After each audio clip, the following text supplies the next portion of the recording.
बंधूंना आणि भगिनींनो, म्हणून माझी तुम्हाला सगळ्यांना विनंती असेल की हा लढा आपल्याला खूप चांगल्या प्रकारे लढायचा आहे।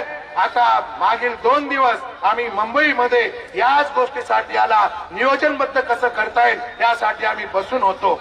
या लढ्यामध्ये आपल्याला पुढे जाण्यासाठी वकील लोकांची टीम लागणार आहे, अभ्यासू लोकांची टीम लागणार आहे, कागदोपत्र जमा करावे लागणार आहे आणि रस्त्यावरचं आंदोलन देखील लढावं लागणार आहे आणि न्यायालयीन लढा देखील आपल्याला लढावं लागणार आहे। या सगळ्या गोष्टीचं नियोजन करण्यासाठी आपण त्या ठिकाणी बंजारा आरक्षण कृती समिती नावाची एक समिती त्या ठिकाणी आपण तयार केलेली आहे आणि येणाऱ्या 17 तारखेला मराठवाडा मुक्ती संग्राम दिन आहे।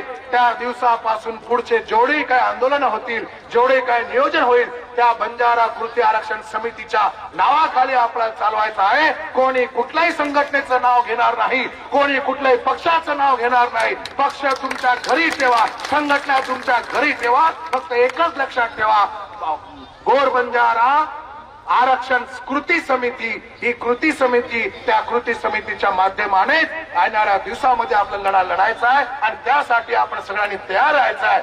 मी तुमच्या सगळ्यांच्या वतीने आपल्या विनोद भाऊला आज या ठिकाणी विनंती करणार आहे की विनोद भाऊ सारखे